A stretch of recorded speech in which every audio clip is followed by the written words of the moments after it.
Everyone. तो आज हम लोग स्टार्ट करने वाले हैं हमारा एसक्यूएल का लेसन 1। तो मैं आपको शॉर्ट सा ओवरव्यू दे देती हूँ एसक्यूएल के बारे में।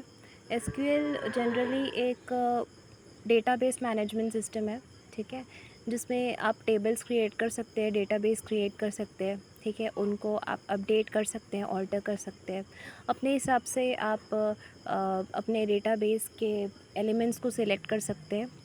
तो जस्ट ये बहुत सारी जगह यूज़फुल है। फॉर एग्ज़ाम्पल ऑफिसेस में ये यूज़फुल है, और ये एजुकेशनल पर्पसेस से भी बहुत यूज़ होता है। तो चलिए हम स्टार्ट करते हैं। तो सबसे पहले मैंने यहाँ पे अपना पासवर्ड एंटर किया था, जो आप अपनी मर्ज़ी से रख सकते हैं इंस्टॉलेशन के टाइम पे। अब नेक्स्ट यहाँ पे मैंने किया था शो डेटाबेसेस।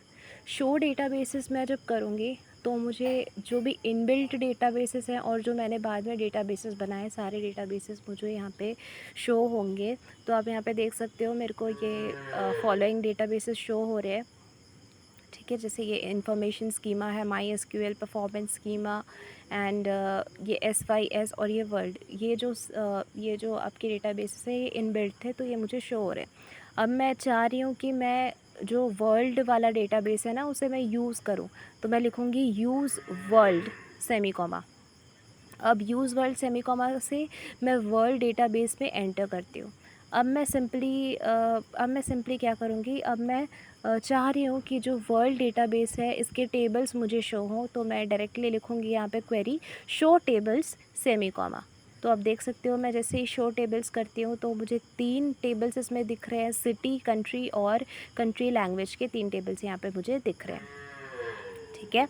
तो यहाँ पे ये जो 3 टेबल्स मुझे दिख रहे हैं, तो इन तीनों टेबल्स में से मैं किसी एक टेबल का डेटा देखना चाहती हूँ। तो मैं चाह रही हूँ कि मैं कंट्री का डेटा देखूँ, तो मैं सिंपली एक क्वेरी फायर करूँगी, select asterisk from country semi comma. जैसे ही मैं select asterisk from country semi comma करती हूँ तो मेरे कंट्री का फॉलोइंग डेटा मुझे शो होने लगेगा, जो आप देख सकते हैं। देखिए, तो ये कंट्री का डेटा मुझे शो हुआ।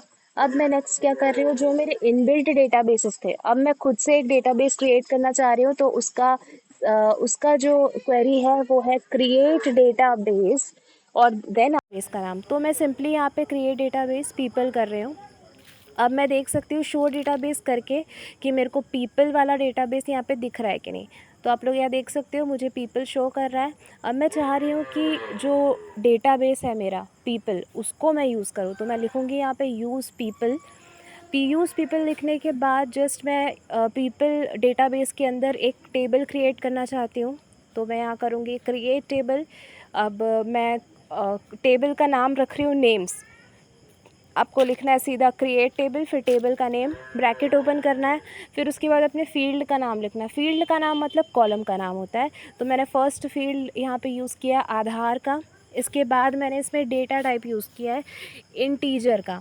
इंटीजर डेटा टाइप तब यूज़ करती हूँ जब मैं नंबर्स के फॉर्म पे डेटा चाह रही हूँ, और यहाँ पे मैंने उसका साइज़ दे दिया 12। तो आधार का इंटीजर टाइप है, आधार का डेटा टाइप है इंटीजर और उसका साइज़ है 12। सेकेंडली यहाँ पे नेम और आधार मैंने दूसरा फील्ड दिया है, और या आप कॉलम भी बोल सकते हो। तो इसका है जो डेटा टाइप वो है वैर कैर। मतलब जब मैं वर्ड्स लूँगी, ठीक है, वर्ड्स के साथ अगर नंबर भी लूँगी तो भी क्या मैं यूज़ करूँगी, वैर कैर यूज़ करूँगी। तो मैं वैर कैर दोनों पर्पसेस से यूज़ कर सकती हूँ। वैर कैर मैंने यहाँ पे यूज़ किया, साइज़ दिया 20। अब मैंने ब्रैकेट बंद करके सिंपल यहाँ पे सेमी कॉमा कर दिया। तो यहाँ पे आप देख सकते हैं मेरे को शो हो रहा है क्वेरी ओके, 0 रोज़ इफ़ेक्टेड। तो इसका मतलब ये है कि मेरा क्वेरी सही है और मेरा जो क्वेरी है ये रन हो चुका है। अब मैं सेकेंडली कर रही हूँ DESC की मदद से आप कोई भी टेबल को डिस्क्राइब कर सकते हो। मतलब जब आप क्रिएट करते हो ना, इसमें आपको जस्ट आपका फील्ड नेम दिखता है और कोई डेटा नहीं दिखता है। जो भी इंसर्ट कर रहे हो ना आप डेटा, वो डेटा इसमें नहीं दिखेगा। बाकी इसमें फील्ड नेम दिखते हैं और वो नल है या नहीं ये दिखेगा, उसका टाइप दिखेगा। तो सिंपली यहाँ पे मैंने किया DESC नेम सेमी कॉमा। तो आप देख सकते हैं मेरा जो डेटा है इसमें फील्ड नेम जो मैंने चूज़ किया था आधार और नेम ऑन आधार, वो शो हो रहा है।